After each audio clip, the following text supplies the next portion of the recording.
तुमने अच्छा बताया। देखो ऐसे तुम ध्यान दो ना, इसीलिए 10th का गड़बड़ होता है। तुम ही को ध्यान देना है, और बच्चे बड़े स्मार्टली ऑपरेट करते हैं। चलो ओके, तो क्या लिखेंगे? Prepare lab apparatus as per figure, as per figure, ठीक है। Put some zinc granules, zinc granules ले लो, छोटे छोटे जिंक के दाने, जस्ते के दाने, इन डाइल्यूट H2SO4। तुम्हें डाइल्यूट का मतलब पता है? अभी हम बताएंगे। अगर कंसंट्रेटेड H2SO4 में थोड़ा पानी डाल दो ऐसे भी, तो उसको क्या कहते हैं? डाइल्यूट। ये बात पता है? ठीक है। Now a gas comes out with brisk effervescence, तेज बुलबुलों के साथ, effervescence, okay, pass it to soap solution,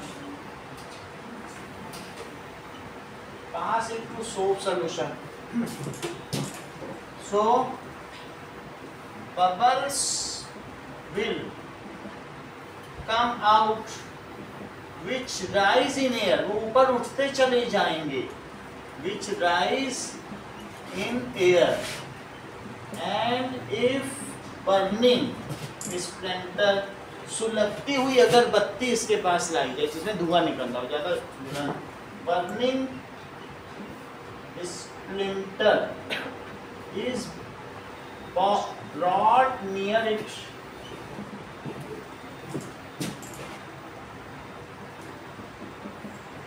it will burn with pop sound। कहने का मतलब है कि जिंक प्लस H2SO4 से हमने इसकी रिएक्शन कराई, तो ZnSO4 बन गया और H2 बन गया, ठीक है। और H2 के बाद क्या हुआ कि अगर उसको थोड़ा सा इग्निशन टेम्परेचर दिया जाए, बर्निंग स्प्लिंटर में क्या इग्निशन टेम्परेचर है, और तो क्या जलाने के लिए टेम्परेचर ही दे रहा हूँ, इग्निशन टेम्परेचर। ऐसा करने से वो H2 जलकर पानी बन जाएगा। जब हाइड्रोजन जलता है तो क्या बनाता है? वाटर। अब इसमें कैसा साउंड आ जाएगा? Pop sound. ऐसा हम लोगों ने यहाँ किया हुआ है, तो उसकी स्मेल आती है ऐसी, इससे फिर से निकल है, वरना किया हुआ है ना यहाँ पे। चलो अगला देखो,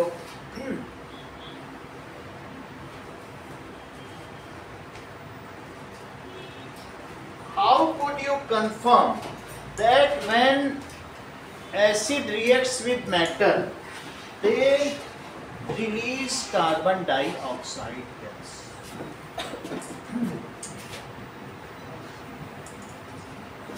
So how will you show in lab that when acid reacts with metal carbonates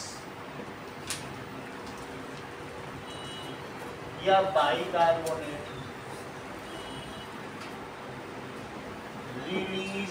releases CO2 gas?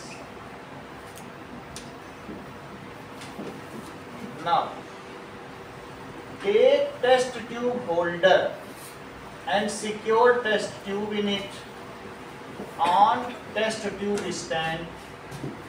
Okay, now take Na2CO3, that is washing soda, बहुत सस्ता होता है, 10 रुपए किलो हर जगह मिलता है, सबसे चीप एल्कली। ये जो तुम्हारे स्कूल में बोरे बोरे में आता है, टॉयलेट के पास ऐसे छिड़कता है, जो चपरासी है। तो अब इसको किस में ले लो? H2SO4 डाइल्यूट, इसमें ले लीजिए डाइल्यूट H2SO, यहाँ भी डाइल्यूट ही लेना, डाइल्यूट। अब इसमें इसके ऊपर कॉर्क लगा दें और कॉर्क से होता हुआ जो एक पाइप है उस पाइप को एक टेस्ट ट्यूब में डाल दें। उस टेस्ट ट्यूब में क्या चीज होगी अभिषेक? फ्रेशली प्रिपेयर्ड बोला करो, कभी भी लाइम वाटर नहीं बोला करो, कोई ऐसे लाइम वाटर का नहीं, फ्रेशली प्रिपेयर्ड, ठीक है। So now this is lime water, चूने का पानी, इतना सबने ले लिया। Prepare apparatus,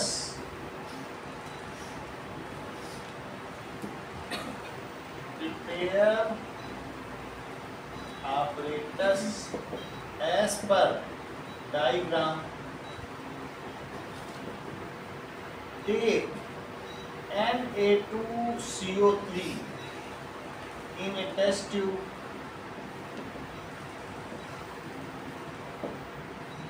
and pour dilute H2SO4 in it carefully.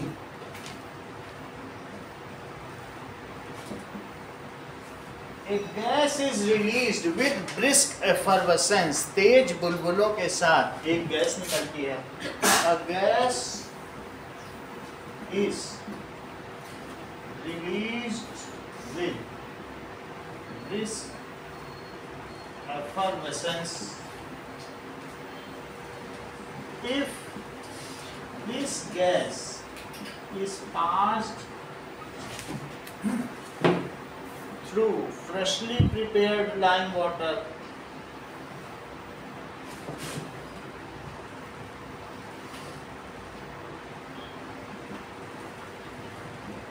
it turns milky.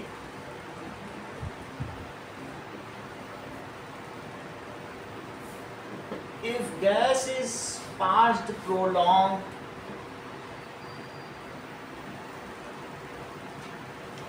then milky color goes away.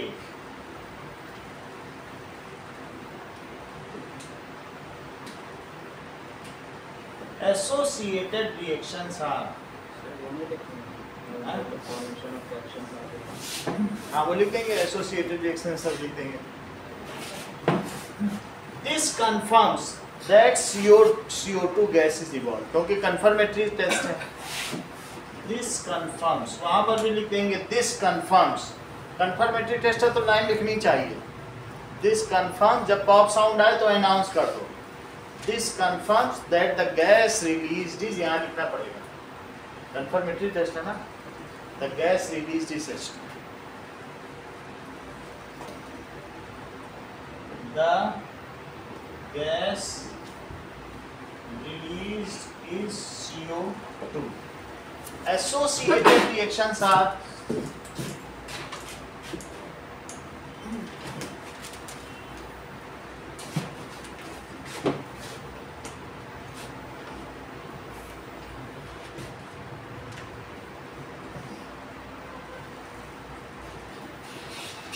that is H2SO4 aqueous plus Na2SO4 solid gives Na2CO3 plus H2O plus CO2. Now CO2 gas is passed in lime water. Dishita, complete the Tashi. बताओ।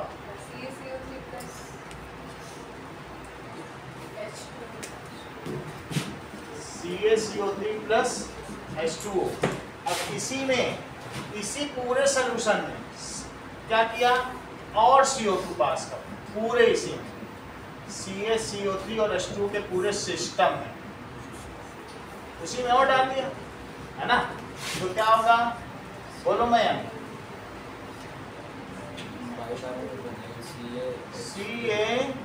CaHCO3 whole twice, बस पूरा हो गया। और ये colourless है और ये मिल्की है। सर ऊपर CO3 बोलो, वही कुछ गड़बड़ कर दिया ऊपर, सबसे ऊपर कर Na2 होना चाहिए ना, सबसे ऊपर वाला सबसे तो वही तो लिखा है यहाँ पे, ये गड़बड़ कर दिया ना। Na2 अब सही है। और फिर इससे क्या बनेगा, हमने क्या लिया है सोडियम कार्बोनेट, तो NaCl बनेगा, फिर Na2SO4 ना, उल्टा लिख दिया। अब हो गया ठीक, ये डाला इसके साथ, तो इसने मेटल कार्बोनेट के साथ रिएक्ट करते हैं एसिड, तो क्या बनाते हैं, मेटल के साल्ट बनाएंगे, मेटल सल्फेट बना देंगे, और वो तो ये सारी रिएक्शन तो करवा चुके ना आपसे, तो वही चीज है, मेटल कार्बोनेट से तो रिएक्ट करते हैं ना। हाँ बोलो। सर नीचे वाली में जो सबसे लास्ट वाली उसमें CO2 भी तो होगी, क्योंकि गैस मतलब पास CO2 गैस हमने ये CO2 पास की है, सर वो यहाँ से ठीक है। चलो अब देखो अगला question, that is in text question पे आ जाओ। पेज नंबर 22 है, नई वाले में देख लो, वही होगा 22, यहाँ पे कुछ डिलीटेड नहीं।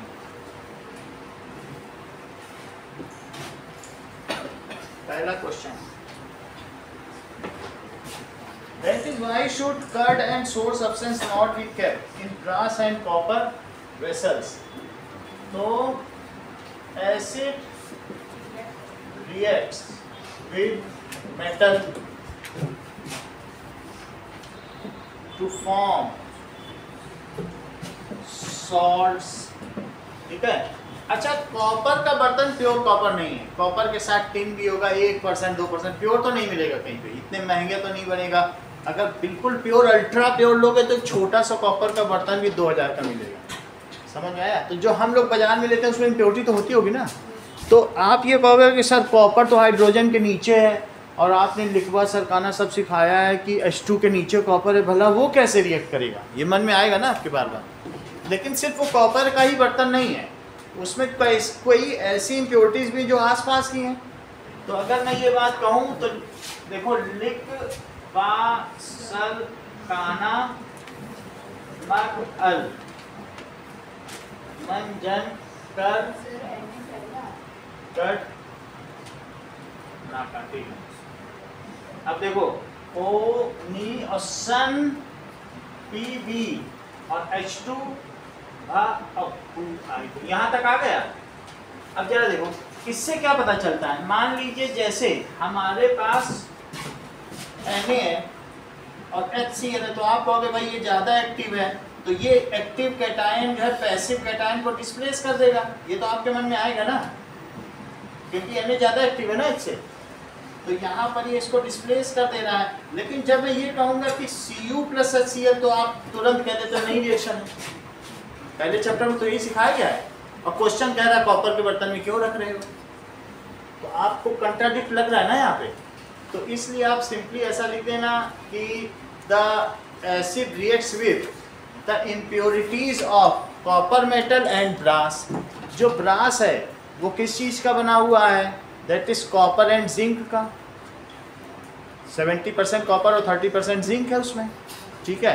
जिंक तो रिएक्ट करेगा नहीं, तो ब्रास से भी रिएक्ट करेगा, तो आप इतना नहीं भी लिखोगे, बस इतना लिख दिया।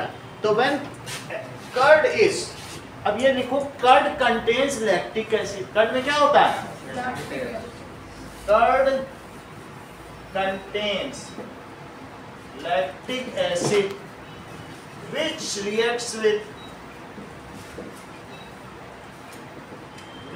reacts with metal, ठीक है, ब्रास और कॉपर लिखो, ब्रास कॉपर टू फॉर्म। इतना यहाँ लिखने की जरूरत नहीं है, नहीं तो टीचर समझ नहीं पाएंगे आप क्या कहना चाहते हो, लेकिन आपको पता होना चाहिए वो उसकी इम्प्योरिटी से रिएक्ट कर रहा है, ना कि कॉपर से। To form poisonous green salt, तुम दही जमा के देख लो, हरा हरा किनारे किनारे आ जाए, तो तुमको पता चल जाएगा उसमें जमा हुआ दही कोई खाता भी नहीं है वैसे, लेकिन घर में बर्तन है गलती से किसी ने जमा दिए तो बीमार पड़ जाएगा। So poisonous green salt, so and metal will also be slowly eaten up, धीरे धीरे वो भी खत्म हो जाएगा मेटल अगर रिएक्ट करेगा। So it is not advised to, ठीक है, सेट कर्ड, कहीं जमाना या रखना, कीप लिखा है क्या, not be kept. So it is advised not to keep curd in such vessel. Second question देखिए, which gas is liberated when acid react with metal. तो आपका ये कवर कर दिया गया है कि acid plus metal it gives salt plus H2, तो H2 गैस निकली कि नहीं. और क्या कहा जा रहा है, इलस्ट्रेट विद एन एग्जांपल, तो वही डायग्राम बना दे. Illustrate with, how can you test the presence of the gas, उसकी भी हमने चर्चा कर ली. कंफर्मेटरी टेस्ट से पहला सवाल करा ना H2, वो सारा लिख देना. थर्ड क्वेश्चन देखिए, metal compound reacts with dilute hydrochloric acid to produce effervescence. और वो जो गैस है वो बर्निंग कैंडल को बुझा देती है. बताओ कौन सी गैस है जो बर्निंग कैंडल को बुझा देती है. फायर एक्सटिंग्विशर होगी कि नहीं, तो वो CO2 होगी. सो मेटल कंपाउंड है और वो किससे रिएक्ट कर रहा है, बोलो, डाइल्यूट HCl से. और किससे एक सॉल्ट बनेगा, मेटल तो रिएक्ट कर लेता है, मेटल का कोई कंपाउंड है. अब तुम्हारे मन में आ रहा होगा ये मेटल का कंपाउंड है तो मेटल के कार्बोनेट रिएक्ट करते हैं, या मेटल के बाइकार्बोनेट, या मेटल के ऑक्साइड. ध्यान दीजिए, तीन ही चीजें बेसिक हैं, मेटल के क्लोराइड बेसिक नहीं है. समझ आई बात कि नहीं. फिर से देखो आगे, तुमको ये क्या बात बताई गई है, Na2CO3 ये बेसिक क्यों है, क्योंकि इसका एसिड वीक है और बेस स्ट्रॉन्ग है, तभी तो बेसिक हुआ. इसी तरीके से ये भी देखो, NaHCO3 भी इसीलिए बेसिक है क्योंकि CO3 से ही HCO3 बनता है. एक्सप्रेस जुड़ जाए तो HCO3 बनता है, ये बेसिक है. और कौन सा बेसिक है, Na2, बाकी कोई बेसिक नहीं है. NaCl, इन सब में तो स्ट्रॉन्ग एसिड्स हैं, तो स्ट्रॉन्ग एसिड से कोई चीज बेसिक थोड़ी ना होती. ये इसलिए बेसिक है क्योंकि NaOH देता है बॉटल में. रिएक्शन देखिए, तो तुम्हारे मन में यही तीन चीजें आनी चाहिए. जब मैं तुमसे कहूँ कि मेटल कंपाउंड है तो या तो तुम्हारे मन में आना चाहिए सोडियम कार्बोनेट है, ये सोडियम बाइकार्बोनेट है, या फिर मतलब मेटल का ऑक्साइड होगा. ठीक है, तो when it reacts with HCl it evolves A gas which क्या करती है, एक्सटिंग्विशेस ए बर्निंग कैंडल. इतनी बात कही है, तो बर्निंग कैंडल है तो तुम कह दो CO2 as it extinguishes. ये किसको एक्सटिंग्विश कर रही है, कैंडल फ्लेम. इतना लिखी, इतनी बात तुमको पता चल गई. So the salt should be carbonate और बाइकार्बोनेट. इसमें से क्या होना चाहिए, नहीं तो CO2 कैसे निकलेगी. अब आगे पढ़ो, राइट ए बैलेंस के if the one compound is calcium chloride, वो कंपाउंड भी बता रहा है, तो कौन सा है, तो उधर वाला लिख लो कैल्शियम क्लोराइड है और CO2, और साथ में वाटर भी तो निकलता है, बिना वाटर की तो कोई रिएक्शन नहीं है. अर्चिता इस रिएक्शन को कंप्लीट करो. HCl plus CaHCO3. ठीक है, चलो दोनों में से कोई भी लिखा जा सकता है ना. ठीक है, ये तो अच्छा बता रहे हैं. Ca, इन्होंने कहा CaHCO3 का होल ट्वाइस लिख लो, ऐसा बोल रहा है. चलो ठीक है, कार्बोनेट भी कर सकते हैं, दोनों में से कोई भी हो सकता है. तो CaCO3 भी लिख सकते हैं, दोनों लिख दो तो ज्यादा अच्छा नहीं. तो क्या होगा बोलो, CaCl2 plus H2O plus CO2.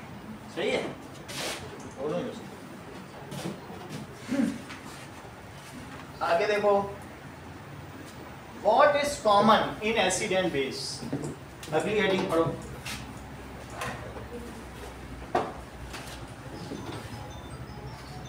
Okay, Divya, what do you understand with the heading that reaction of non-metallic oxide with base? क्या non-metallic oxide base से रिएक्ट कर सकते हैं?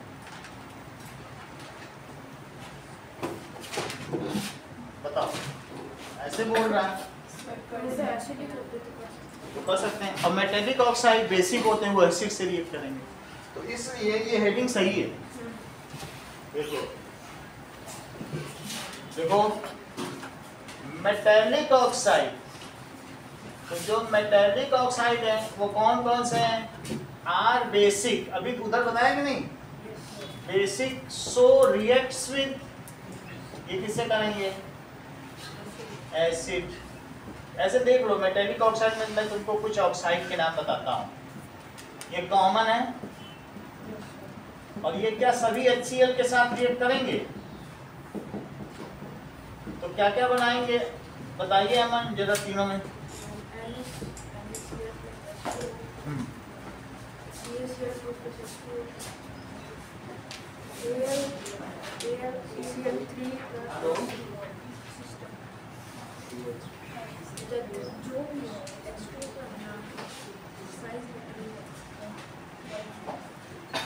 आप वो बेटा घर वाले ऊपर आप घर जाके देख लो वो क्या क्या करना है, ठीक है? उसकी छत है उसमें पुट्टी करनी होगी, वो किचन और सब हॉल वो पूरा देख लो और उसकी सैंडिंग करनी है। सैंडिंग आप कर लेते हो ना, मशीन होगी, मशीन है आपके पास, तो सैंडिंग करनी है, पुट्टी करनी है, तो यही सब काम है। कल से कर लो, 15 तारीख से कर लो, एक बार देख लो फिर हम बात कर लेंगे आपसे, ठीक है? घर घर के अंदर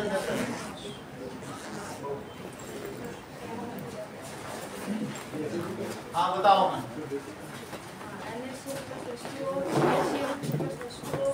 NaCl प्लस H2, अभी तबीयत ठीक है?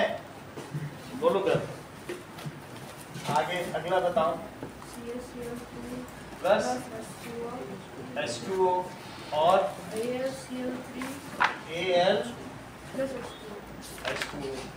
आप इसमें कैसे करेंगे? यहाँ 2 लगा दें तो यहाँ 6 लगा दें और यहाँ 3 लगा दें, सही है? तो इसकी हेडिंग क्या हुई कि जो मेटल ऑक्साइड्स हैं, metal oxides they react with acid, ठीक है? तो Al2O3 अर्चिता ये कैसा है, एसिडिक ऑक्साइड है कि बेसिक? करेक्ट, तो अभी हम उसमें भी दिखाएंगे, मतलब कुछ ऐसे भी जो दोनों से रिएक्ट करते हैं, नहीं? तो हमने मेटेलिक ऑक्साइड का, अब अगली हेडिंग देखो उसमें क्या लिखा है, non metallic oxide with base. तो non metallic oxide, these are, तासी सेंटेंस कंप्लीट करो, नॉन मेटेलिक, इसी से करस्पॉन्ड करके करो जरा, आर एसिडिक, सो these तासी हेल्प नहीं कर देगी, these are, ये एसिडिक है इसलिए किससे रिएक्ट करेंगे? Reacts with base. एक एग्जांपल अच्छा बता दो, रिएक्शन बता दो और कुछ। दिव्या 3 एग्जांपल बताओ।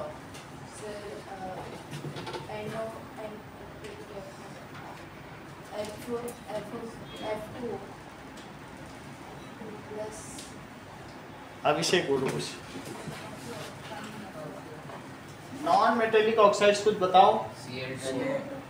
CO2, तो CO2 अगर बेस से रिएक्ट करेगा, सही बताया है आपने, दिमाग लगा के बताया, जरा बताओ क्या बनेगा? भाई आप इसे एसिडिक मान रहे हैं ना, क्योंकि वाटर में मिलते ही CO2 क्या हो जाता है बताओ? CO2 plus water, Pepsi acidic लगती है ना, दैट इज H2CO3, तो इसका मतलब है कि ये, तो बताओ इसमें क्या बनेगा? बोलो मैं क्या बताऊं?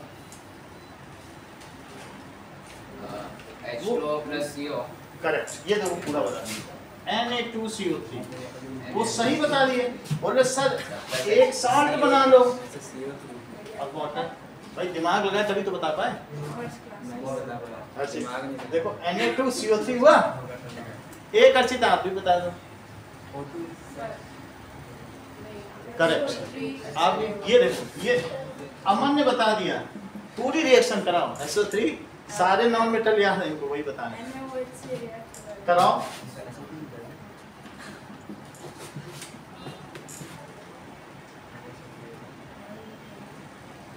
मिला के बनाना है वाटर, ये लो सब बता दिया, Na2SO4 वाटर, क्या ये बैलेंस है? पूरा बता दिया उन्होंने। Na2SO3 इधर था, एक को यहाँ से पिकअप कर लिया। उत्कर्ष ने भी तो यही किया था, Na2 किया था, बोले H2O बन के एक को तब भी खाली बचेगा, है ना। देखो एक ओ खाली बचता है ना H2O निकालने के बाद, वही हो तो इसके साथ लगाना है। तो Na2SO4 एक को ले लिया, एक दिव्या बता B2O फर्स्ट बना ना, NO2 से नहीं बना दिया, NO2 से बना देती, NO2 से बना, सिंपल ही रखो। NO2 ले लिया और NaOH, तो Na देखो NaNO3, ठीक है, दो ही रखते हैं इन्हीं दोनों में, ठीक है, बाकी में फिर O2 भी लगाना पड़ेगा। दो समझ में आ गई? इसका मतलब इससे पहले वो वाली जो है CO2 + CaOH होल प्राइस, कौन सी? सर वो CO2 + CaOH होल प्राइस, तो वो तो इसी तरह की कैटेगरी है, वो तो कोई भी बेस ले लो। तो इससे क्या पता चला कि non metal oxides are acidic in nature, so they react with base. यही लाइन लिखी है बुक में। ऑक्साइड के तुमको चार प्रकार बताएं, एम्फोटेरिक भी आएगा आगे की, तो इक्वेशन है। एसिडिक को बेसिक समझ में आ गई, एम्फोटेरिक आएगा तो बता देंगे। चलो अगला देखो, अब आगे की बात आती है what is common in acid and bases. अम्ल और क्षार में क्या समानता है?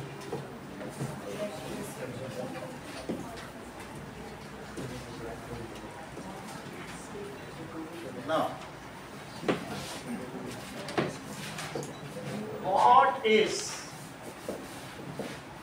common in acid and base? तो acid and base both are electrolyte. Electrolyte तो हैं,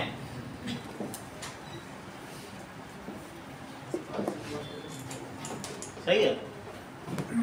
So these release cation and anion in water. Archita, anion negative charge होता है कि पॉजिटिव चार्ज?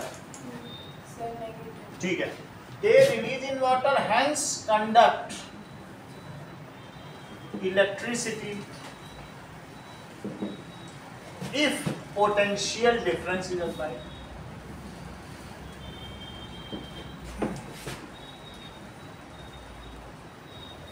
Is applied. अगर आपने पोटेंशियल डिफरेंस अप्लाई कर दिया, that means these are electrolyte. तो इलेक्ट्रोलाइट तो लिख ही दिया है। हाँ अमन, एक और पॉइंट बताओ, ये तो एक पॉइंट हुआ। हाँ, तो इसका मतलब है कि acid and base both are corrosive in nature. Metal के पास रखोगे तो क्या होगा? Acid and base are both corrosive in nature. These are extremely dangerous. Their pure form is extremely dangerous. So dealt, yeah, handled carefully. Okay. Their pure forms are extremely dangerous. Pure भी नहीं लिखो. These are extremely dangerous. These are dangerous and inhale करने में भी dangerous है, harmful to skin भी है, दोनों ही चीजें। मतलब पोटेंशियल डिफरेंस का मतलब है कि जैसे सेल में एक तरफ पॉजिटिव और ये, और इसको सोल्यूशन में डाल दो, तो तुमको ऐसे डाल दो सोल्यूशन में और इसमें HCl डाल दो। तो बोलो अगर HCl डाल दिया और यहाँ पे एक बल्ब लगा दिया, तो तुम्हें क्या उम्मीद है? मान लीजिए ये 3 वोल्ट का तुमने बल्ब ले आए लांबा से और सोल्यूशन में HCl डाल दिया पानी में, तो तुम्हें लगता है ये बल्ब जलेगा कि नहीं जलेगा? अच्छा, अगर इसमें तुमने HCl डाल दिया तो बल्ब जल जाएगा। क्यों? क्योंकि इससे तुम्हारी डिसकंटिन्यूटी नहीं होगी, H+ और Cl- में टूट जाएगा। और बोलो ये प्लस टर्मिनल है, ये माइनस, तो बोलो प्लस की ओर कौन आएगा? और माइनस की ओर कौन आएगा, प्लस की ओर आएगा Cl, और माइनस की ओर कौन जाएगा, H प्लस।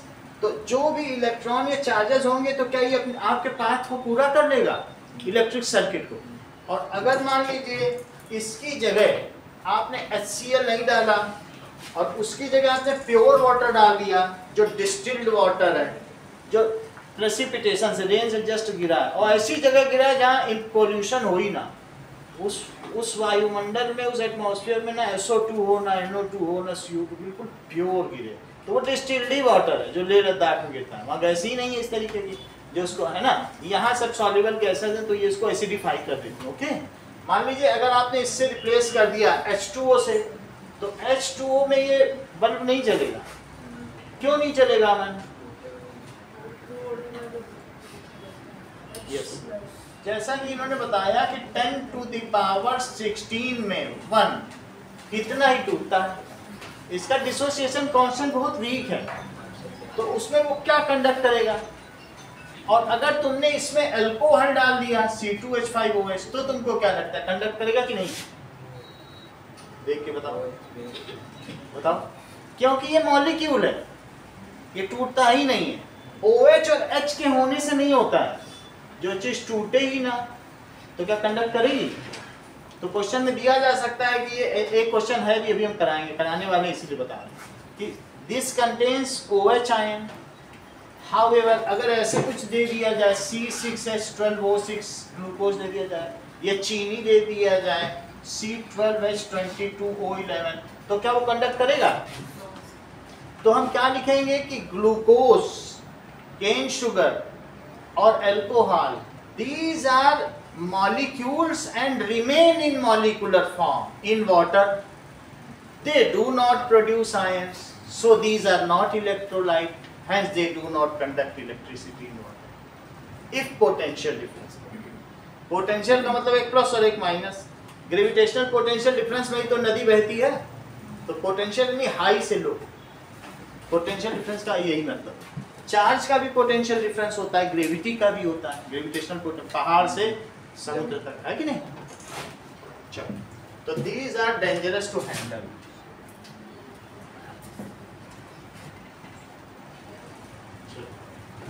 ओके, अगला सवाल, व्हाट हैपेंस टू एसिड और base in a water solution. Archita 2.4 figure में क्या दिखाया गया है और ये हमें क्या संदेश देता है, बताओ। इसमें NaCl लेंगे और फिर उसमें वो गैस आएगी ना, तो एक वेट लिटमस पेपर लेंगे और एक ड्राई लेंगे, तो वेट वाला जो है उसमें वो पता चलेगा कि एसिड है। क्या क्या लेंगे अभिषेक, बताओ। Solid NaCl। NaCl से गैस आ जाएगी, कुछ ठीक ठीक बताओ, बात बने। चलिए अब देखो, नाउ सबसे पहले हमने क्या लिया है कि आपके घर में NaCl तो है, तो NaCl ले लो, और तेजाब सल्फ्यूरिक एसिड हर जगह मिल जाता है, तो NaCl ले लिया, और क्या ले लिया, H2SO4, दोनों चीजें ली, और वो भी कंसंट्रेटेड। कंसंट्रेटेड मतलब प्योर ना, और डाइल्यूट का क्या मतलब है, पानी डाल दिया। ओके, तो इन दोनों को ले लिया। अब इन दोनों को लो, NaCl प्लस H2SO4, इन दोनों की रिएक्शन देखो तो क्या हो जाएगी बताइए, दैट इज, इससे हम HCl गैस पैदा कर सकते हैं।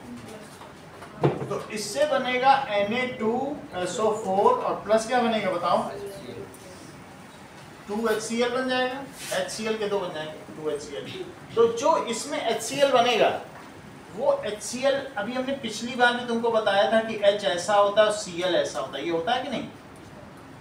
तो इसका मतलब है H के अपने डुप्लेट पूरे हैं और Cl का क्या पूरा है, ऑक्टेट।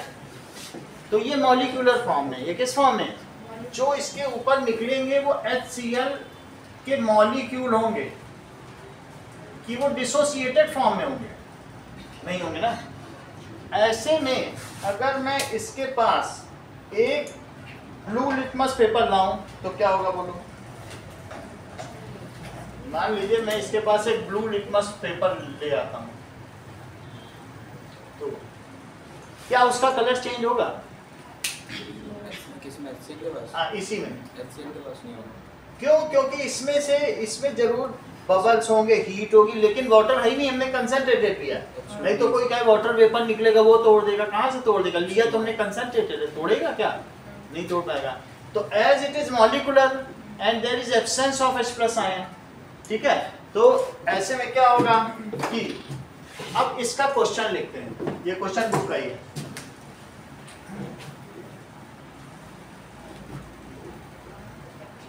Now, क्वेश्चन क्या है? Take a mixture of NaCl common salt and concentrated H2SO4, okay, and in a test tube and bring blue litmus paper, litmus, first dry then moist, near its mouth,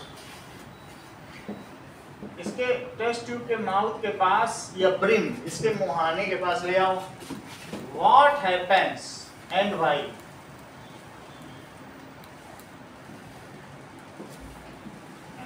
तो पहले लिख देना कि NaCl on reaction with H2SO4 produces Na2SO4 plus HCl gas, ये तो काम होगा।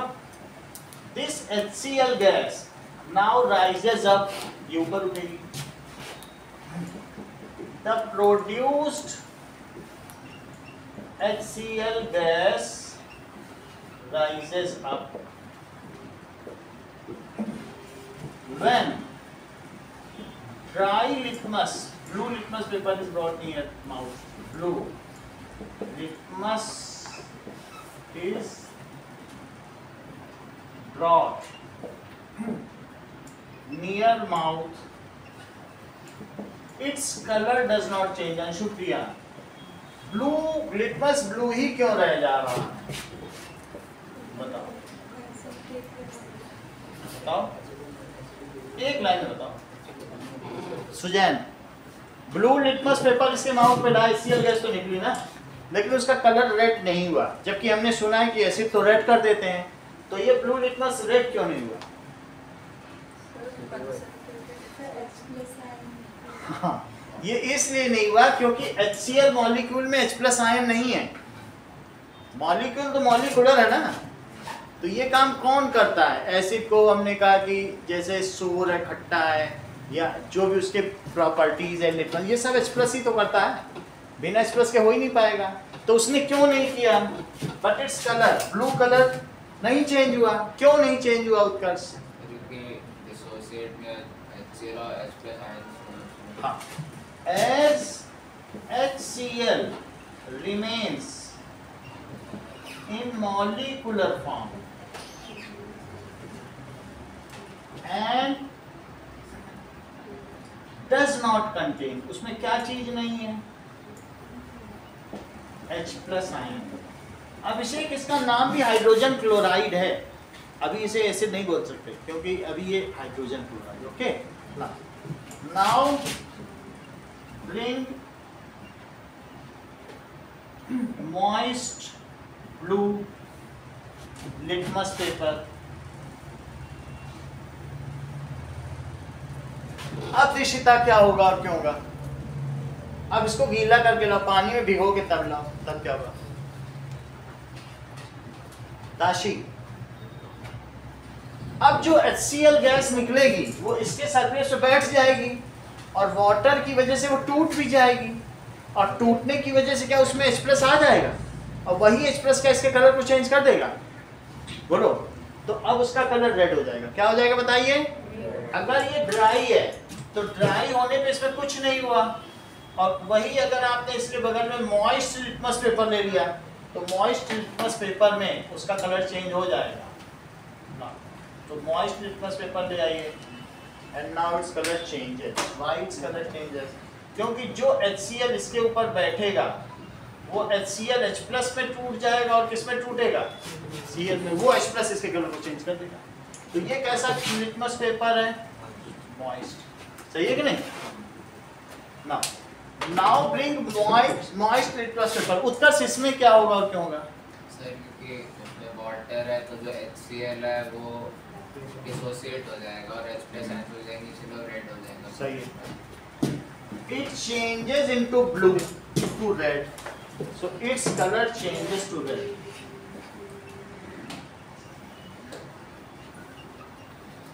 To red. क्यों red हो जाएगा?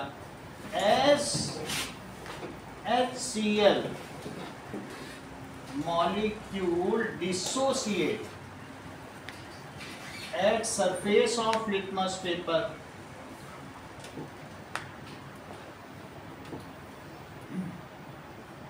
To release H plus ion. Now it has acidic property, so it changes the color. Now it has acidic property, so it changes the color. अगला question देखो। Now, what do you mean hydronium ion and how it is formed?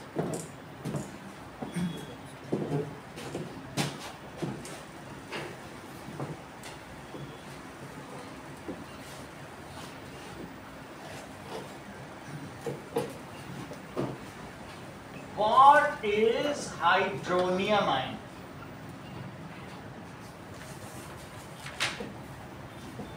How is it formed? देखिए H plus ion, it is proton. H plus ion को क्या कहते हैं?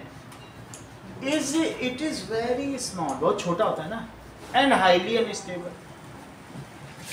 Is very small and highly unstable. Check करो, मेरा कहने का मतलब है कि अगर मैं कहूं लिथियम प्लस आयन है और H प्लस आयन है तो कौन ज्यादा अनस्टेबल है? ये करेक्ट बता रहे। ये क्यों बता रहे हैं इसका रीजन समझो। इन्होंने कहा लिथियम है तो क्या इसके अंदर 3 प्रोटॉन है और 4 न्यूट्रॉन है, उसका सेंटर होगा ना, और उसके ऊपर एक ऑर्बिट और ये 2 ऑर्बिट। तो पहली वैसे लिथियम का मैं बता दूं ये होता है स्ट्रक्चर, 3 इलेक्ट्रॉन होते हैं, 3 प्रोटॉन है तो 3 इलेक्ट्रॉन है ना दिव्या। अब इसके सेंटर में देखो एक ही तो प्रोटॉन है और इसकी एक ऑर्बिट है और उसमें एक इलेक्ट्रॉन है। सही है, ये लिथियम है और ये क्या है? हाइड्रोजन। अब एक इलेक्ट्रॉन चला गया, इसको बाहर कर दो, इसको भी बाहर कर दो। इसको बाहर करने से अब इसके पास क्या बचा? एक ऑर्बिट बची और कितने इलेक्ट्रॉन है? प्लस, और 4 न्यूट्रॉन और 3 प्रोटॉन है। इसमें तो सिर्फ एक प्रोटॉन ही बचा, उसी में प्लस चार्ज है। सही है, बात समझ आ गई? अभी मान लो तुम अकेले 20 लाख रुपए लेके चलो तो डेंजरस है, सड़क पे 4 लोग देखेंगे मैं इसी को लूट लो और पूरे को बांट दो सबको 1.5, 2 लाख, तो डेंजरस नहीं है। यानी वही पॉजिटिव चार्ज इतने बड़े एटम में डिस्पर्स हो गए तो उसकी चार्ज डेंसिटी बिखर गई ना। वही चीज अगर पूरे जोधपुर में बांट दो और एक जगह मास पूरा कंसंट्रेटेड रहे तो वो ज्यादा खतरनाक है। इसमें 1 प्लस चार्ज है लेकिन वो कितनी छोटी सी जगह में बताओ, 10⁻⁻15 मीटर, और ये इसका साइज कितना है? -10 मीटर। तो इतने में प्लस चार्ज है तो डेंसिटी तो बिखर गई ना, डिस्पर्स हो गई। इसीलिए उत्कर्ष कह रहे हैं कि इट इज वेरी, ये फेमस है सब जगह। भाई वो एक न्यूक्लियस हो गया ना, रीजन भी समझो वो क्यों गहरी बात कर रहे हैं कि H plus ion the charge density is highly concentrated to nucleus. H plus ion तो अकेले रह ही नहीं सकता। हम अभी तक जहां भी बोल रहे थे रिलीज H प्लस आयन, वो सब बात झूठी है, सच बात ये वो रहेगा तो हाइड्रोनियम है। अब आगे की बात करो। तो क्या लिखना है बताओ कि H plus ion that is charge divided by volume, तो ये बहुत ज्यादा नंबर आएगा ना। तो क्या लिखना है बताइए, H plus ion is very small and highly unstable. क्यों है? Due to high charge density. Archita ये बात समझ में आई? इसकी चार्ज डेंसिटी हाई, ये समझ में आई? भाई कोई भी चार्ज है थोड़ी जगह में तो डेंसिटी बढ़ ही जाएगी। चलिए, हाईली अनस्टेबल। तो अब ये क्या करेगा बताओ? एक चीज तुमको और मैंने बताई थी, क्या H2O के बारे में तुम्हें मालूम है H के पास कितने रहते हैं? ये देखो, एक इसके पास O के पास 6 है, चेक करो आउटर में। वैसे होते कितने हैं? 6, तो ये 6 हुए आउटर का दिखाना।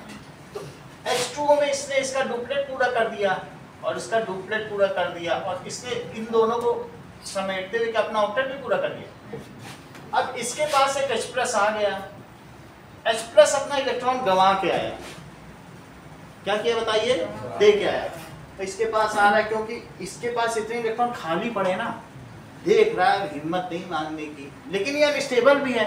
तो ऐसी स्थिति में इलेक्ट्रोस्टैटिक फोर्स ऑफ अट्रैक्शन के कारण ये जो H प्लस आयन है इट स्पॉन्टेनियसली गेट, अपने आप अट्रैक्ट हो जाता है।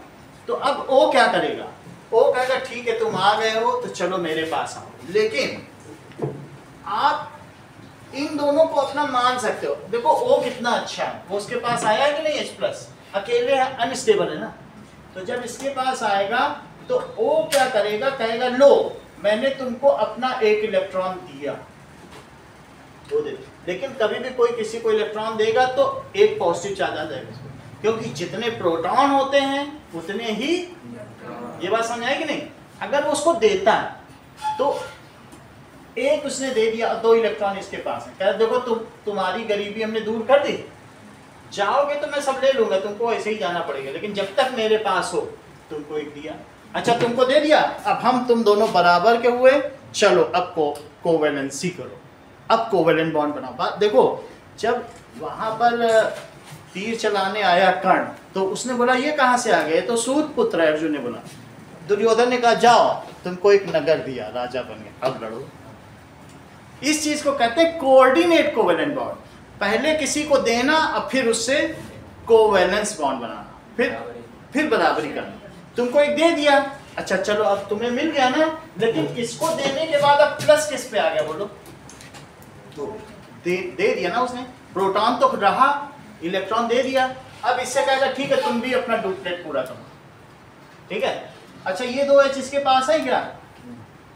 तो ये 2 H पहले से इसके पास है, तो इनका भी डुप्लेट पूरा कर रहा है और एक इसका भी कर रहा है। अच्छा अपना ऑक्टेट भी तो इसका पूरा है, और ये O इतना अच्छा है कि अपने 2 निजी बच्चे और एक पालतू बच्चे में भी भेद नहीं कर रहा। कितनी बड़ी बात है नहीं? तीनों को समान रूप से पाल रहा है नहीं, और इस पे प्लस है। तो जब तुमको H3O लिखना है तो प्लस इस पे लगाना है, और इस वजह से अब इसे ऑक्साइड नहीं कहेंगे, ऑक्सोनियम आयन कहेंगे। क्या कहेंगे? ईएम लग जाता है ना, सोड ईएम, पोटेश ईएम, प्लस लगने से ईएम लग जाता है और नेगेटिव से आइड हो जाता है। बात समझ आ गई? तो क्या लिखेंगे बताइए? That is H plus is only a proton, it has high charge density, so unstable, it cannot live alone, ये अकेले नहीं रह सकता, so it get associated या sits on water molecule to form hydronium ion। यही अगली reaction है, जरा बुक में देख लो। so unstable as it has high charge density। इतनी बात समझ में आ गई? ये क्या हो रहा है? अमन आपको ये बात समझ आई? मान लो इसने इसको दे दिया तो प्लस इस पे मैंने दिखा दिया, चार्ज कहीं नहीं गया। तुम इसका टोटल चार्ज देखो प्लस है, इस पे भी टोटल प्लस ही, तो ये भी प्लस है, ये एक ही बात तो है सब। ऐसे न करना चाहो तो तुम्हें और एक बात बताना है, H H H प्लस, ये भी तो ठीक है। उसके बाद HCO प्लस, इसको कहेंगे हाइड्रोनियम, ठीक है। Now this H plus sits on water molecule,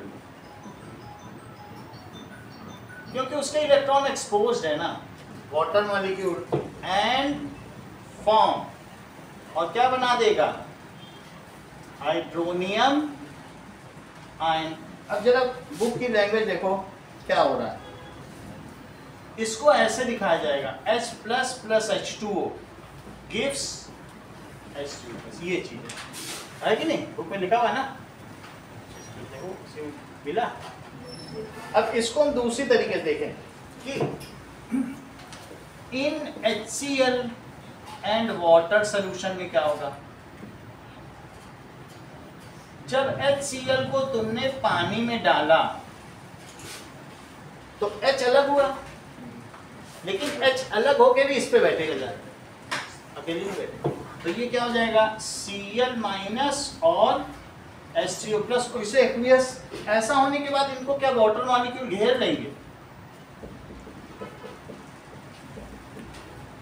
इसको भी घेर लेंगे। चार्ज होगा तो रह थोड़ी पाएगा, वाटर तो पोलर है, घेर लेगा, उसको भी घेर लेगा, उसको भी घेर लेगा। समझ में आ गई बात। So it surrounds it.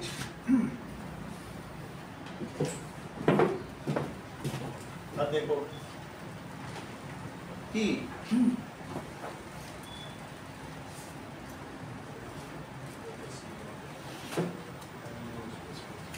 Okay now question एक दूसरा पूछा जा रहा है।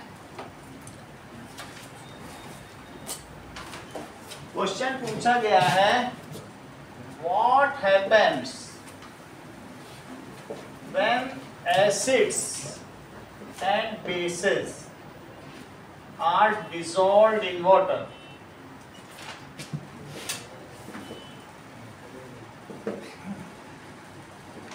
Now, acid dissociate in water to release, ठीक है। इसमें क्या करेंगे, some anion, कुछ एनायन देंगे। अब वो क्या एनायन देंगे, वो Cl माइनस भी दे सकते हैं, Br माइनस भी दे सकते हैं, सल्फेट आयन भी दे सकते हैं, फॉस्फेट आयन भी दे सकते हैं, कुछ भी दे सकते हैं। अगर नाइट्रेट आयन भी दे सकते हैं, ये दे सकते हैं। एंड कोई एक एनायन देंगे to release some anion and hydronium ion. जरा इसे ध्यान दो, हाइड्रोनियम आयन, ये बुक की हेडिंग है। कह रहा है, अभी HCl आपको दिखाया, एसिड जब वाटर में डाला जाएगा तो क्या देगा, देखो क्लोराइड आयन दिया ना, और क्या देगा, और प्लस H3O प्लस एक्वियस। अब देखो इसी तरीके से अगर मैं H2SO4 को पानी में डाल दूं तो अंकुर जरा इस इक्वेशन को कंप्लीट तो करो, खुद कर साफ करो। SO4 प्लस H3O तो उसके चार्जेस के साथ नहीं बताते, चार्जेस पता नहीं, SO4 2 माइनस पूरा बताया। हाँ H3O H3O प्लस एक्वियस, ये ठीक है कि कुछ बैलेंसिंग भी करनी है, ठीक है करनी है। तो ये H2O है, तो इसका मतलब इसे 2 ले लें, उसको बैठना है 2H को 2 वाटर पे बैठेगा ना, 2H है तो उसे 2 वाटर चाहिए ना। अच्छा अब मान लीजिए HNO3, ताशी इसका भी जरा बताओ, इसको वाटर में डाल दिया तो क्या होगा,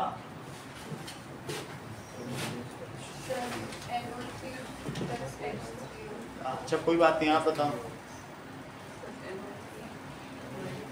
NO3 minus that is night और H3O प्लस। H3O प्लस का नाम क्या है, बोलो, बता नहीं रही हो, बोलो।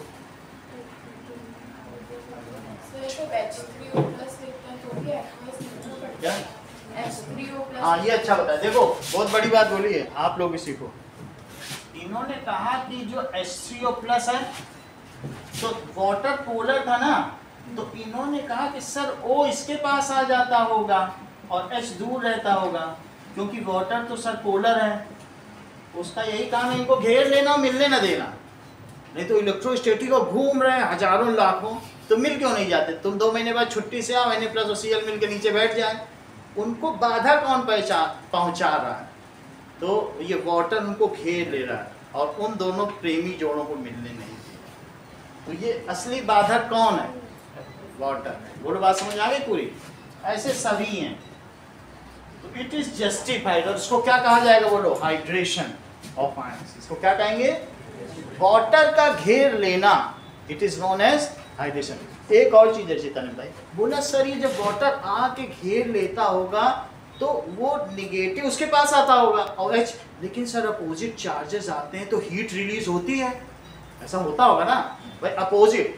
तो इन्होंने कहा सर इसीलिए तो कहीं एसिड में जब पानी मिलाते हैं तो क्या उसमें वो ब्लास्ट कर जाती है टेस्ट ट्यूब, यही रीजन तो नहीं है? तो हाँ यही रीजन है जो इन्होंने कहा। बोलो बात समझ आ गई कि नहीं? इन्होंने कहा sir why dilution of acid और base why heat is release, तो क्या बताया? Due to hydration only. जब टूटने में कहेंगे सर अगर वो टूट रहे हैं तो वाटर ने तोड़ा तब तो मेहनत लगी होगी, तोड़ने में तो एनर्जी कंज्यूम होती होगी, तो फिर रिलीज कैसे होती होगी? उसे तो ठंडा हो जाना चाहिए भाई। H और Cl को अभी हमने मॉलिक्यूल दिखाया था कि नहीं? अगर वो तोड़ रहा है तब तो वाटर की सारी हीट उनको तोड़ने में ही चली जाती होगी, उसे कूल हो जाना चाहिए। लेकिन सर पानी डालने पे तो वो बिल्कुल बॉयल होने लगता है, टेस्ट ट्यूब फट जाती है। तो क्यों? असली खेल उनके लैटिस एंथैल्पी का नहीं है, तोड़ने का नहीं है। टूटने के बाद जब 8 घेर लेते हैं चारों तरफ से आके, उसमें रिलीज होती है। क्योंकि जब वो पास आएंगे अपोजिट चार्जेस तो क्या होगा? अट्रैक्शन में देख लो, यही है पेन, ग्रेविटी ने खींच लिया, ये साउंड एनर्जी रिलीज। कभी भी जब कोई चीज अट्रैक्ट होती है तो क्या होता है? That is energy is release either in form of heat, sound, light. वही हुआ कि नहीं? क्योंकि अगला क्वेश्चन वही है। तो बिल्कुल ये ओरिएंटेड करके ले जा रही हूँ जहाँ हमें जाना है, ये स्किलफुली वही क्वेश्चन पूछ रहे हैं। आप देखो आज की क्लास में यही लीड कर रहे हैं, है कि नहीं? बहुत बड़ी बात कही। क्या बात कही? कि हाइड्रोनियम आयन क्या हाइड्रेटेड हो जाते होंगे? हो जाते हैं अमन की नहीं? और क्या ये एक्सोथर्मिक प्रोसेस है कि एंडोथर्मिक? और जो ये उनका टूटना कैसा प्रोसेस है भाई? HCl पानी में डाला तो टूटा, वो कैसा है? एंडोथर्मिक। समझ में आ गई बात? तो इनके मन में एक बात आ रही है कि जब HCl टूटा होगा तो टूटने में जो एनर्जी लगी होगी उसको कहते हैं, ये लैटिस है ना, अलग अलग पॉइंट पे सब चीजें थी, तो इट इज लैटिस एंथैल्पी, या तुम कह दो बॉन्ड एंथैल्पी, बॉन्ड एनर्जी। इसको क्या कहेंगे? तोड़ने की एनर्जी को। तो ये कह रही है कि सर अगर इनको तोड़ने में 10 जूल एनर्जी लगी होगी और जब ये टूट गए होंगे तो इनको घेरने में उसने लगता है कि 100 जूल एनर्जी रिलीज कर दी। तो बोलो टूटने में ज्यादा एनर्जी लगेगी घेरने में, इसने रिलीज कर रहा, इट इज एक्सोथर्मिक। तो समझ में आ गई बात कि नहीं? और ये एंडोथर्मिक है और इनको घेर लिया। तो हमेशा कोई भी चीज डिसॉल्व होने की कंडीशन है। 10 जूल दिया वाटर ने, शुरू में थोड़ा ठंडा हुआ वाटर, लेकिन जैसे ही अलग अलग हुए इतनी हीट निकल गई, 90 जूल एक्स्ट्रा आ गई। बोले और 9 को तोड़ो, 90 एक्स्ट्रा हो गई। तुम किसी को 2 पैसा दो और अमन कल को इंजीनियर बन के तुम्ही को कमा के दे दे, और 10 को बांटो। इसने थोड़ी सी दी अपनी तरफ, चलो हम ठंडे लेकिन फिर भी तुमको 10 जूल दिए देते, तुम्हें तोड़ रहे हैं। लेकिन जब तुम टूटोगे तो हमें मतलब है ना, उसको घेर कर तुमसे 100 जूल ले लेंगे, क्योंकि वो एक्सोथर्मिक प्रोसेस है। क्या उसी एनर्जी से वो औरों को नहीं तोड़ेगा? तो इनका ये कहने का मतलब है सर वही चीजें वाटर में सॉल्युबल होती होंगी जिनकी हाइड्रेशन एंथैल्पी बॉन्ड एंथैल्पी से ज्यादा हो। तो यही अगला लाइन भी है, what is the condition of solubility of something in water. बहुत बड़ी बात कही इन्होंने। चलो अब हम इन सब चीजों को एक साथ समराइज करें और लिखें, ठीक है कि नहीं? क्योंकि ये बार बार नहीं बोल रही। चलो तो अभी इसी का अगला क्या है कि what happens when acids and bases are, अभी हमने सिर्फ एसिड का बताया, when acids डाले जाएंगे तो क्या क्या निकलेगा? सब halide ion, sulphate ion, nitrate ion and hydronium, essentially hydronium ion तो निकलेगा। ओके अच्छा, जब बेस डाला जाएगा अरविंद तो क्या क्या होगा? when bases are dissolved, OH निकलेगा। देखो वही 3 इक्वेशन बुक में है। when bases are dissolved in water is dissolved in water, it releases, क्या रिलीज करेगा? A metal cation. उसमें नहीं लिखा है एनायन में कुछ भी, क्योंकि एनायन कोई मेटल थोड़ी होता है, वो तो नॉन मेटल का समूह है। लेकिन इसमें तो लिख सकते हैं ना, it releases a metal cation and hydroxide ion. Sir आपने जब NH4OH वाला बोला था आपने बोला कि मेटल नहीं, वो तो एक एक्सेप्शन। अब देखो वो भी है, चलिए उसके रीजंस अलग दिए जाएंगे। ये देखो NaOH को वाटर में डालो तो बोलो क्या होगा, मेटल कैटायन बना, और क्या बनेगा बोलो, ये अभी समझ में आया? ये तो पहले से ही तुम्हें पता है। अब कि जब ये पानी में डाला जाएगा, अगर तुम्हें ऐसा लगता है ना कि ये बैलेंस नहीं है तो ऊपर H2O लिख लो, यहाँ ऊपर लिखना ज्यादा ठीक है क्योंकि बैलेंस तो हो ही नहीं पाएगी। सही है, वहां पे उधर लिखा क्योंकि बैलेंसिंग कर ली, यहाँ तो नहीं हो पाएगी। अच्छा एक और आप बता दो, अगर मैं CaOH होल ट्वाइस को वाटर में डालूं तो अरविंद क्या क्या बनेगा?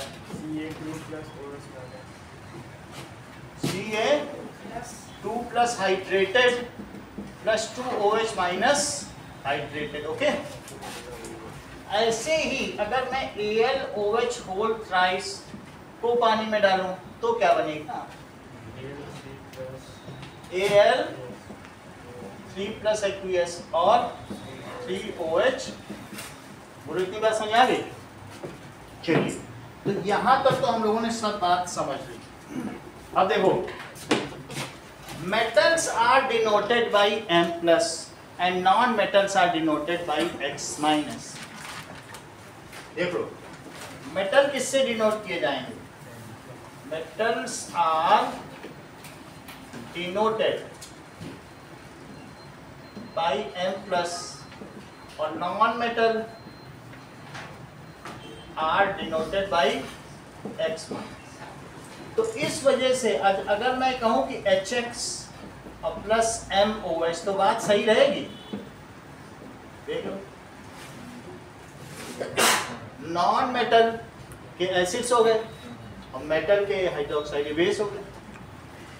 अब अगर ये रिएक्ट कर जाए तो क्या होगा बोलो, क्या MX बन जाएगा? MX और प्लस H2O, ठीक है। And this is known as neutralisation reaction. उदासीनीकरण की अभिक्रिया से आप क्या समझते हैं? जब अम्ल और क्षार परस में मिलकर उदासीन कर देते हो, एक दूसरे को निष्प्रभावी कर देते हो, तो इस प्रकार की अभिक्रिया को what does it mean by neutralization reaction? When acids and base, ठीक है, are mixed with each other, then they neutralize each other and this उदासीन कर। भाई NaCl हम लोग खाते हैं, हम लोग को पता है ना, हार्मफुल तो नहीं। तो what is neutralization reaction?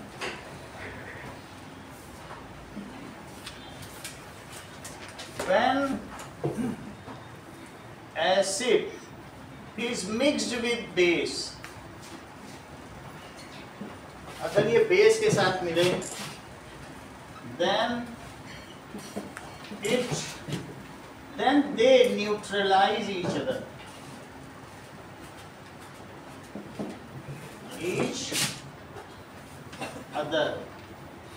To form salt and water.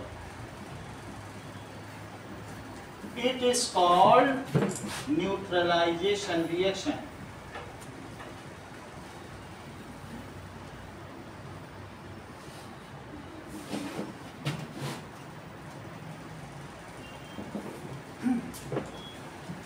Okay, आप देखो आगे की चीज।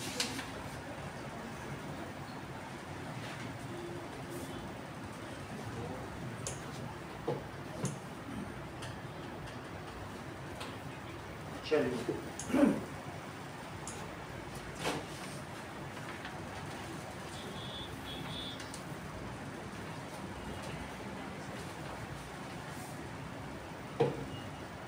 एक्सरसाइज में आ जाओ। Question number 6।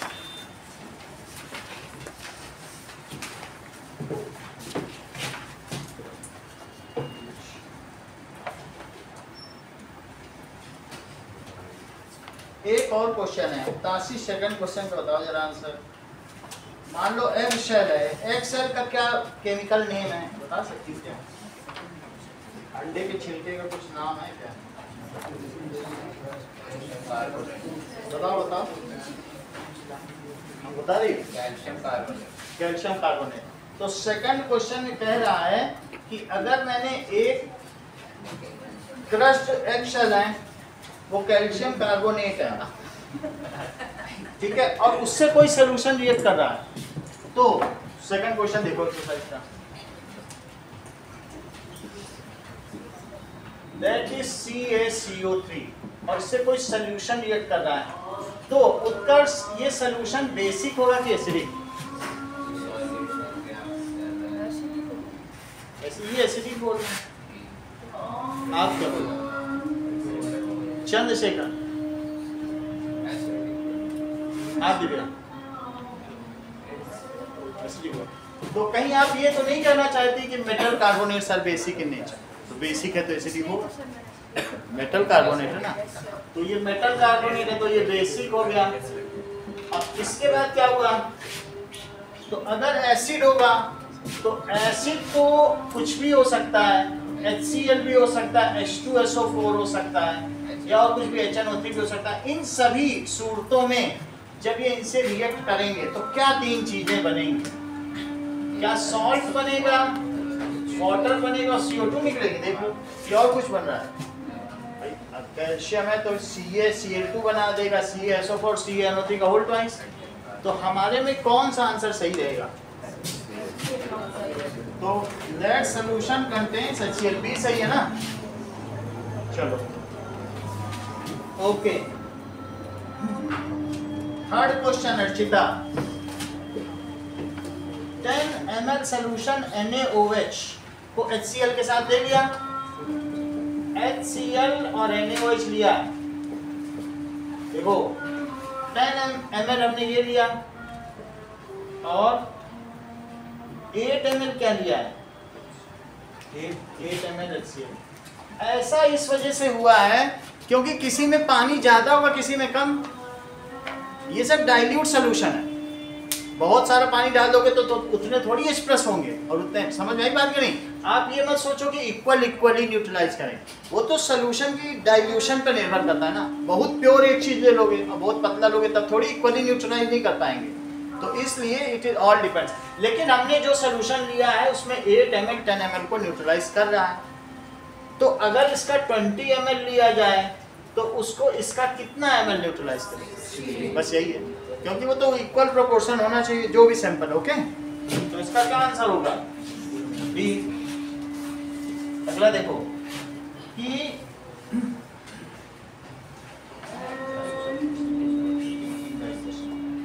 फोर्थ क्वेश्चन देखो, अलग अलग चीजें हैं, जैसे एंटीसेप्टिक का क्या मतलब होता है?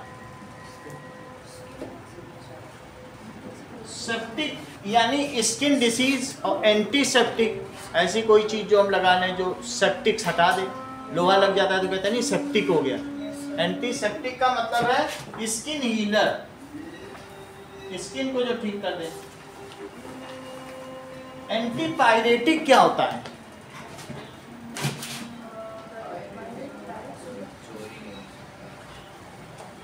बोलो दिव्या। पायर का क्या मतलब होता है? चिता। तो कभी भी तुम लोग जाते हो सर, वो जब डॉक्टर के पास कि मुझे, मेरा तो कल टेस्ट है, मुझे एंटीपायरेटिक दे दो, मेरा ये फीवर तो कम हो, तो जो चीज़ तुम्हारी बॉडी की चिता को कम कर दे, पायर को, उसको क्या कहेंगे? पैरासीटामोल। दैट मीन्स ये रिड्यूसिंग टेम्परेचर, पायर को कम कर दे, रिड्यूसिंग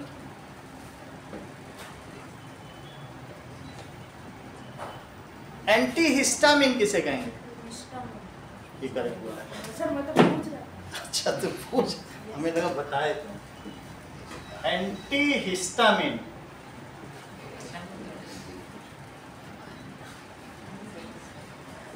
देखो एंटीहिस्टामिन का मतलब है जैसे बहुत बोर लग रहा है, कुछ आज तो बिल्कुल अच्छा नहीं लग रहा है, जैसे ये नहीं बीच बीच में बोलते हैं चंद्रशेखर, मैं इनकी बात नहीं कर रहा, ये कभी कभार जैसे बोल देते हैं, यानी अगर ऐसा कुछ लगे तो उसके लिए आप जाते हो बाहर में कि अच्छा नहीं लग रहा तो एक ट्रैंकुलाइजर लेके आ जाते, मतलब सूदिंग इफेक्ट, बेटर फील हो। तो एंटी हिस्टामिन का मतलब है एंटी डिप्रेसेंट, जो तुम्हारे डिप्रेशन को हटा दे उसे। एंटी नहीं, ये एंटी हिस्टामिन, वो एंटी डिप्रेसेंट अलग है। एंटी हिस्टामिन देखो अब अलग चीज, जैसे तुमको कभी जलन, यहाँ कहीं कट होता है तो क्या जलन होती है? तो दो चीजें हैं, या तो जलन होती रहे तो जो अंदर का WBC निकलेगा वो इसीलिए वो टेम्परेचर बढ़ा रहा है कि ठीक कर सके। लेकिन तुम डॉक्टर्स कहते हो नहीं नहीं हम ठीक नहीं होना चाहते, हमारी जलन ठीक करो। दो तरीके के लोग हैं, एक होता है जो उसके कॉज को ही रिमूव कर दे, एक होता है सिंड्रोम को रिमूव कराना चाहता है कि जो दिख रहा है, जो हमें फील हो रहा है उसे हटाओ, उस कॉज को एलिमिनेट ना करो। दो तरीके के लोग हैं ना। वो क्यों हो रही है बताओ जलन? अगर कहीं पर कोई तुम्हारे कट है, क्योंकि वहाँ WBC अपना काम कर रहे हैं, उनको टेम्परेचर चाहिए। लेकिन अगर डॉक्टर से कह दो कि यहाँ पर कुछ जलने पर बर्नॉल लगाएं, कुछ ठंडक ठंडक दे दो हमको, तो ऐसी स्थिति में वो फिर बैक्टीरिया अपना काम नहीं कर पाएंगे, उनको डिले होगा। एंटी हिस्टामिन का क्या मतलब है कि जो बर्निंग सेंसेशन का अपोज कर सके बॉडी में। हम लोग लेते हैं कई बार, जलने पे लगाते हैं कि नहीं, सहन नहीं होता है, शरीर ही आग में जल गया, पूरा जल रहा है, तो ऐसी स्थिति में हम लगाते हैं कि नहीं, कि सोफ्रामाइसिन ऐसे लेते हैं कि नहीं। एंटी हिस्टामिन का मतलब है जो कूलिंग इफेक्ट ऑन बर्निंग, या कहीं पर भी जलन हो शरीर के अंदर तो भी हिस्टामिन। एक एक्सटर्नल बात है, so that is cooling in burning sensation.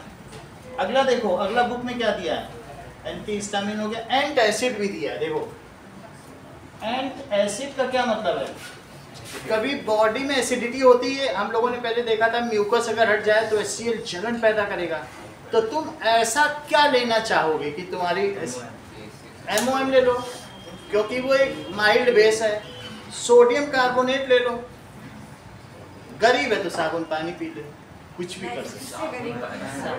मतलब मेटल के कार्बोनेट बेसिक होते हैं, मेटल के कार्बोनेट, बेकिंग सोडा NaHCO3 उससे अच्छा कर लो, खाने में भी यूज होता है, NaCO3 ले लो ना, सही है।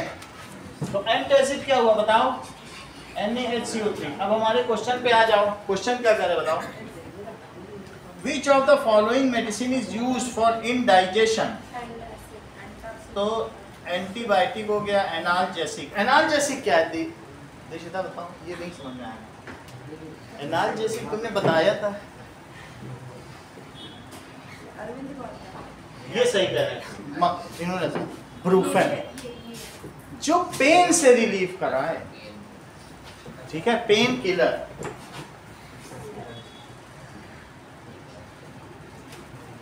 तुम्हारे घर में डॉक्टर है?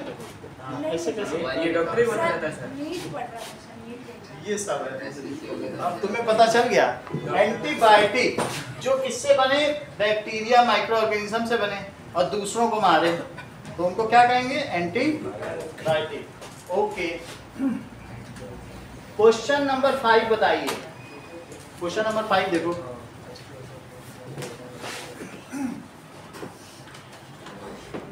कह रहा है write word equation and balance. Susan बताओ, dilute sulphuric acid reacts with zinc granule.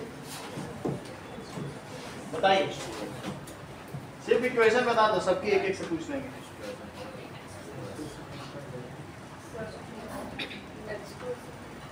पूरा बताओ ना इक्वेशन।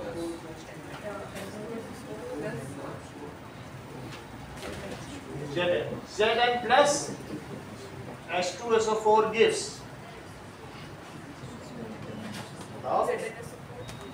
ZnSO4 plus H2। नमन अगली बताइए, dilute hydrochloric acid reacts with magnesium ribbon.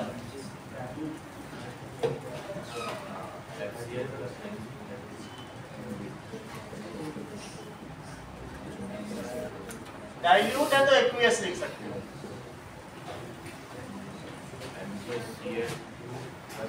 MgCl2 ये पानी में घुलनशील होगा, it is soluble and ultimately release H2। Chandrashekhar C बताओ, dilute sulphuric acid reacts with aluminium powder. बताने को बताओ, बहुत धीमे बोलते हो। त्रिशूल बताओ। H2SO4 plus Al H2SO4 plus Al। आगे बताइए, ये भी एक्वियस लिख दिया। चलिए gives AlSO4 whole thrice plus H2। तो बहुत अच्छा बताती है। अंकुर आप बताओ। Al2SO4 whole thrice। Al2 बोलो ना, और प्लस H2। अब यहाँ 2 है तो यहाँ 2 लगाइए, यहाँ 3 है तो यहाँ 3 लगाइए, यहाँ 3। ओके, तब डी बताइए। Dilute HCl reacts with iron filings।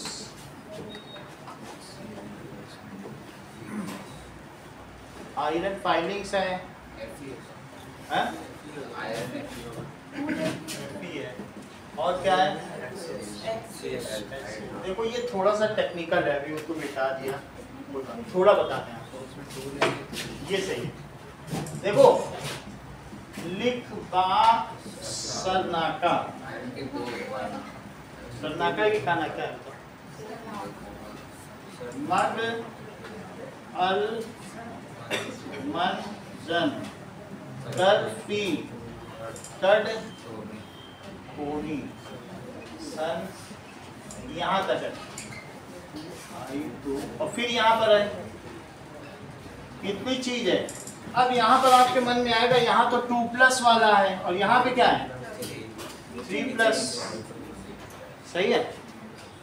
कहने का मतलब है कि अगर Fe फेगाग वर्तो पटकल ऑफ, और भी है वर्तो पटकल और ऑफ, यानी सोने से रिएक्ट करे। कहने का मतलब है अगर ये Fe इन सब से रिएक्ट करेगा तो FeCl3 बनाएगा, क्योंकि ये उससे ज्यादा एक्टिव है।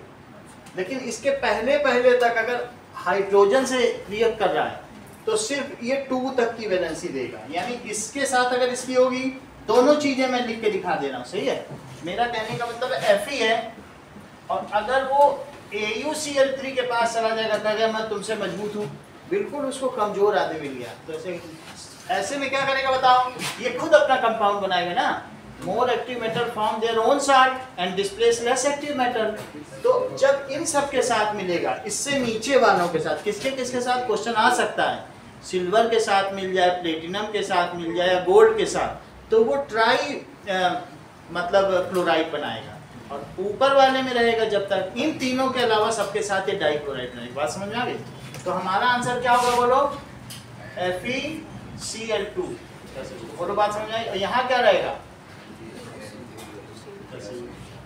ठीक है, मतलब गोल्ड का तो ट्राइवेलेंट है, गोल्ड है। अब ये देखो Fe plus AgCl, Ag monovalent, ठीक है, तो मोनोवेलेंट है, लेकिन तब भी ये 3 का ही बनाएगा, उसको ट्राई बनाना है ना। और प्लस Ag, तो क्या लिखेंगे कि Fe with AuAg and PT form trivalent cation. क्या बनाएगा? ट्राइवेलेंट। देखो कैटायन है कि नहीं, ठीक है, फॉर्म ट्राइवेलेंट कैटायन। और with others other than Au Ag PT, it form bivalent cation. इतना जरूरी नहीं है क्योंकि ये एक MCQ है, लेकिन मैंने बता दिया कि वो क्यों लिखा। अच्छा, क्वेश्चन नंबर 6 देखो। सर 5th का डिफॉल्ट बैलेंस करेंगे क्या? हाँ, इसको बैलेंस करिए। एक 6th क्वेश्चन देखो। 6th question, that is alcohol and glucose. इन दोनों में ही देखो C2H5OH है, एंड ग्लूकोज क्या होता है? O6। Naman both contains H, hydrogen contain करते हैं, लेकिन ये एसिड नहीं कहलाते। क्यों नहीं कहलाते?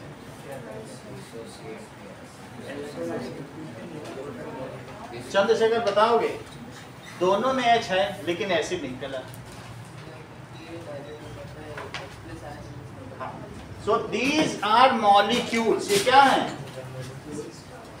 Molecules and remain in molecular form. ये molecular form में ही रहते हैं. Remain in molecular form in water and do not release H plus ion. इन्होंने 100 बात की, एक बात बता दी. And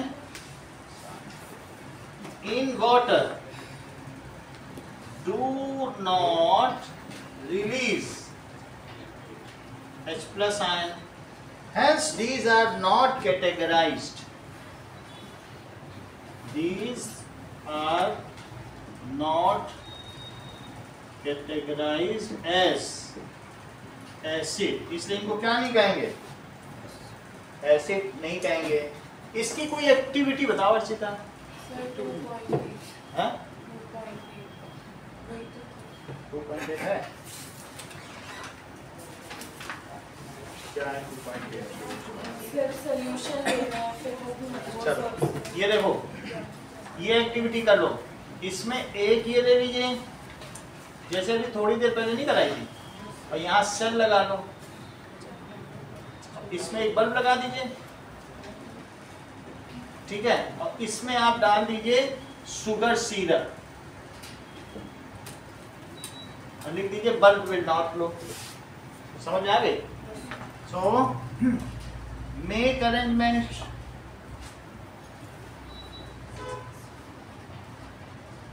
as per given figure. Bulb does not glow implies that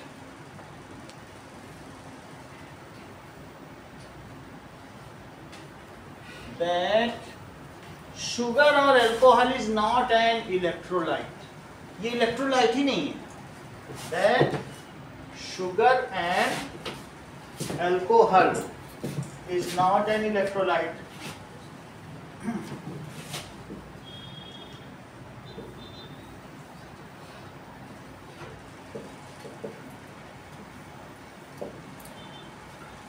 अब लेकिन ये पता नहीं चल रहा है, वो एक्सप्रेस के बारे में पूछ रहा है कि किसी अगर एक्सप्रेस है तो उसके पास फिर लिटमस पेपर ही ले आओ. लिटमस पेपर ले आते हैं ना, है ना, वो ज़्यादा ठीक है, क्योंकि ये नहीं पता चल रहा है एक्टिविटी और किसके बारे में पूछ रहा है. फर्दर bring या dip blue litmus paper in sugar solution or dilute C2H5OH. Whisky को पतला करके उसमें डाल दो ना. No colour change will take place. भाई C2H5OH तो विस्की है, पानी डाल दो थोड़ी. No colour change takes place. This implies, इससे क्या सिद्ध होता है? That these solutions do not contain H plus ion. This proves that these solutions do not contain plus. एक लास्ट क्वेश्चन 7th नंबर देखो.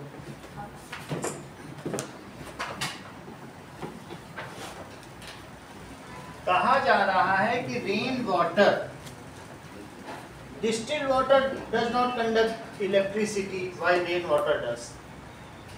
सो डिस्टिल्ड वाटर का क्या मतलब है? किसी चीज को, पानी को तुम भाप बना के कूल कर लो, यही तो डिस्टिलेशन है. जैसे कुकर से निकल रहा है स्टीम, इसको आप बिल्कुल ठंडा कर लो पाइप में लेकर, फ्रिज से होके गुजार लो तो टप टप टप पानी गिरेगा नहीं. तो उसको कहेंगे आशुद्ध जल. That is distilled water.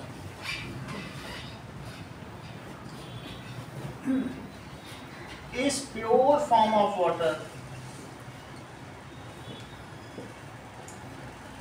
ठीक है. एंड इट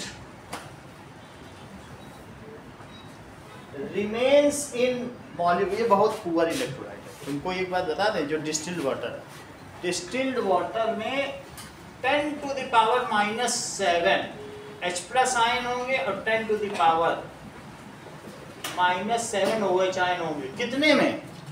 मतलब ये 1 मोल में। मेरा कहने का मतलब है, अभी हमने आपको वो भी बताया था ना कि 1 × 10 टू द पावर 6, यही याद रखो। अगर 23 तक जाओगे तो फिर वही हो जाएगा। और अगर अच्छा समझना है तो 10 to the power 7 in 10 to the power 20, इतने H प्लस आयन होंगे और इतने ही क्या होंगे इन। और थोड़ा सा देख लेते तो देखिए मोल कॉन्सेप्ट अच्छा आता है इसी। 1 मोल इतने होते हैं, 1 मोल में इतने 1 मोल कितना होता है? एवोगाड्रो नंबर होता है ना, तो 1 मोल में इतना कम है। अगर और देखोगे तो 10 टू द पावर 16 में एक ही गिरेगा। कितना आ रहा है बताओ? एक ही तो आ रहा है।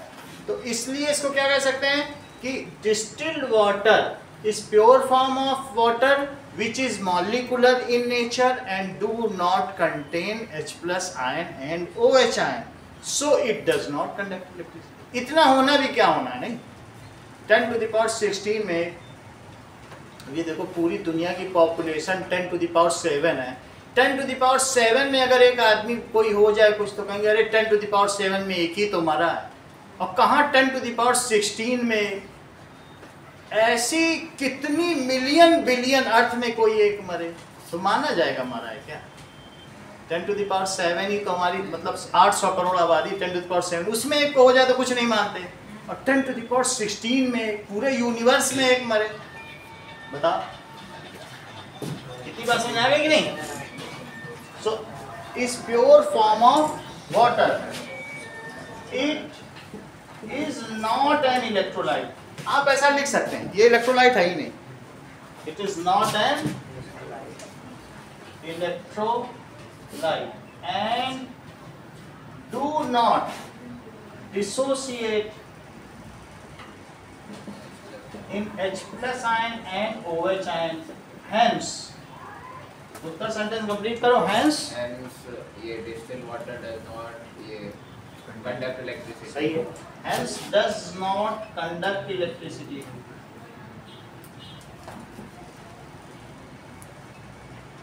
अब अगला देखो, ये जो बारिश हो रही है तो बारिश होने से एटमॉस्फेयर में इसका CO2 से भी सामना होगा, SO2 से भी, SO3 से भी होगा और NO2 से भी होगा। तो ये नीचे आते आते तक ये H2CO3 बन जाएगा, H2SO4 बन जाएगा और क्या HNO3 नहीं बन जाएगा? ठीक है।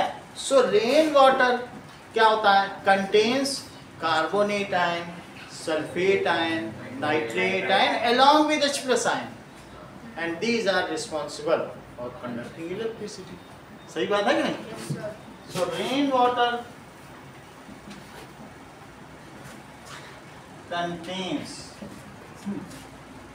नाइट्रेट आयन, क्लोराइड तो नहीं होगा, कार्बोनेट होगा, कार्बोनेट आयन, सल्फेट भी हो सकता है, वो कहीं पर एसिडेंट, क्योंकि हमें मालूम है ये जो कोयले को जलने से सल्फर निकलती है उसी से SO3 बनती है। कोयले में नाइट्रोजन, सल्फर कोयले में ही नाइट्रोजन भी, ये दोनों कोयले से निकलते हैं। अलॉन्ग विद इसके साथ और क्या होगा? H plus ion, H plus भी तो होगा, अभी तोड़ लो इसको। H plus ion which are responsible for conduction of electricity, वही विद्युत के सुचालन के लिए जिम्मेदार हैं। इतना ही रखिए, कल भी साइंस होगी, अभी कुछ 1-2-4 दिन साइंस ही चला।